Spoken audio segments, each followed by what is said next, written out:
نہیں وسیلے پہ کلیئر کریں نا. ہاں وسیلہ, وسیلے پہ میرا مسئلہ نمبر 43 ہے میرے بھائی. ڈیٹیل میں نے ایک ایک چیز ثابت کی ہے. 6 وسیلے جو مشہور ہیں, 5 ثابت ہیں. سب سے پہلے اللہ کے اسماء کا وسیلہ, وَلِلَّهِ الْأَسْمَاءُ الْحُسْنَى فَادْعُوهُ بِهَا, اللہ کے ناموں کے ذریعے اللہ کو پکارو.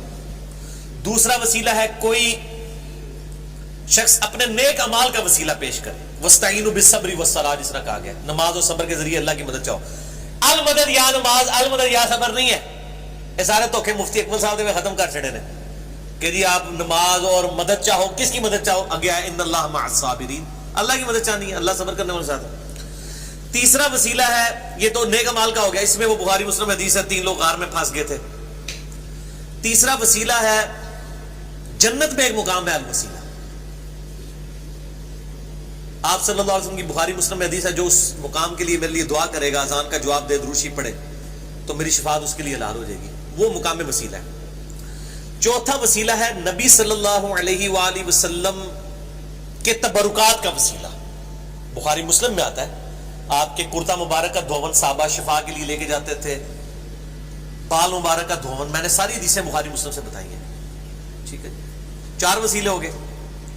5واں وسیلہ ہے جو بندہ زندہ ہے, آپ کے سامنے موجود ہے, آپ اسے جا کے دعا کروا لیں. جیسے صحیح بخاری میں 1010 نمبر حدیث ہے, اے اللہ جب تک تیرے نبی ہم میں موجود تھے, سیدنا عمر کہتے ہیں, ہم ان کے ذریعے تیری طرف توسل اختیار کرتے تھے, ہم نبی کے چچا کو اب لے کے آئے ہیں, ان کی دعا کی برکت سے پھر وہ بارش نازل ہوگی. تو جو شخص آپ کے سامنے موجود ہے, نہیں لیکن وہ پھر ایک اعتراض کرتے ہیں نا, کیونکہ اہل حدیث میں تو اس میں چڑھائی کر دیتے ہیں نا, مطلب مشرکی کہہ دیتے ہیں نا عوام. تو وہ کہتے ہیں کہ حضرت عمر رضی اللہ عنہ کی شہر سے زیادہ اللہ قریب نہیں تھا.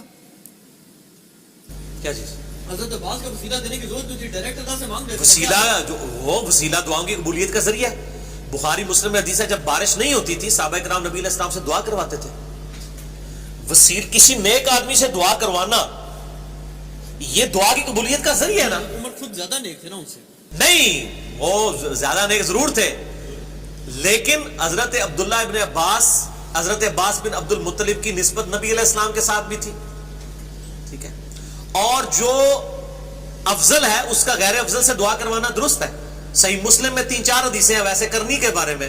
حضرت عمر کو حضور نے کہا تھا جب ملے تو اس سے دعا کروانا, تو کیا ویسے کرنی زیادہ افضل ہو جائیں گے؟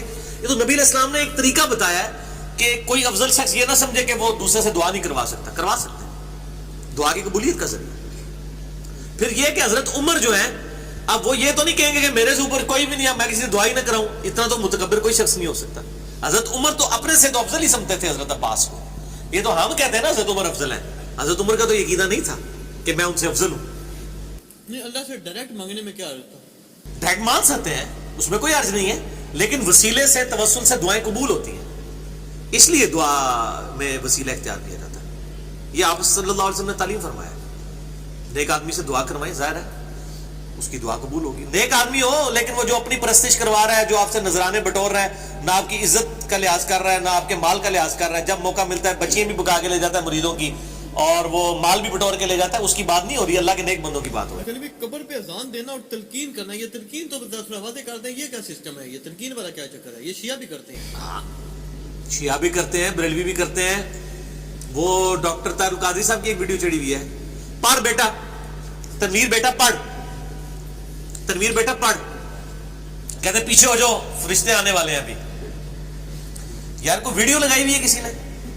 ایک طرف یہ خود کہتے ہیں کہ جب مردے کو دفنا کے جاتے ہیں, بخاری میں حدیث ہے, تو وہ قدموں کی چاپ سنتا ہے, اس کے بعد فرشتے آتے ہیں. قبر پہ جب تک ایک بندہ بھی موجود ہے فرشتے تو نہیں آتے اس وقت تک, یہ ہمیں بتاتے ہیں خود. پھر طاہر القادری صاحب کے وہاں کھڑے ہوئے فرشتے کیسے آگے؟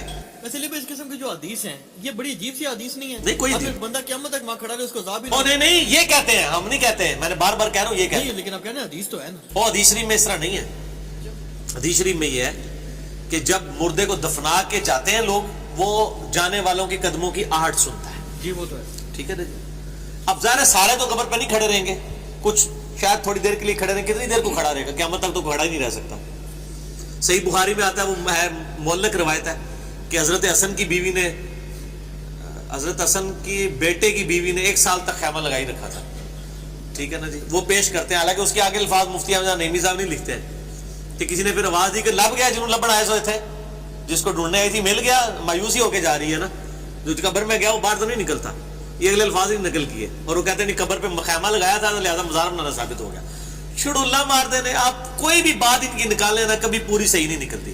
اچھا وہ اذان والا مسئلہ تلقین کا جو مسئلہ ہے نا, صحیح مسلم میں حدیث ہے عبداللہ بن عمر بن عاص کی, حضرت عمر بن عاص کی موت کا وقت جب قریب آیا, بڑی لمبی حدیث ہے, میں نے کربلا والے ریسرچ پیپر پہ بھی لکھی ہے. کربلا پاس نا ٹور پہ ہی ہو.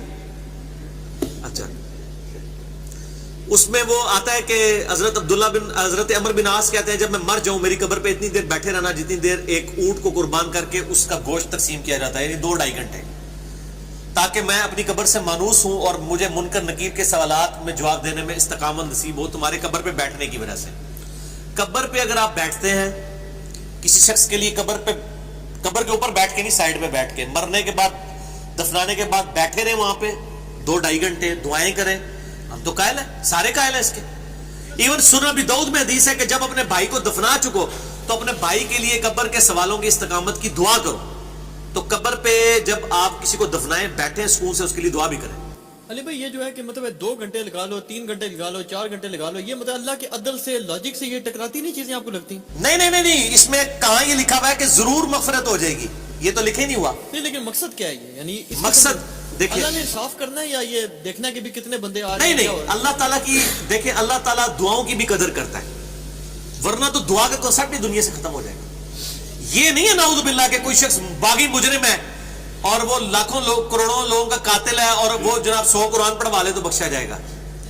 اس طرح نہیں ہوگا, یہ رول نہیں ہے, لیکن دعا کرنے کا فائدہ تو ہوتا ہے نا. صحیح مسلم میں حدیث ہے, آپ صلی اللہ علیہ وآلہ وسلم نے فرمایا کہ بڑی لمبی حدیث ہے, اس کے اینڈ پہ آتا ہے کہ یہ قبریں ایک مطلب وہ ایک عورت تھی مسجد نبی کی صفائی کرتی تھی, مر گئی, لوگوں نے دفنا دیا, راتوں رات حضور کو خبر نہیں دی.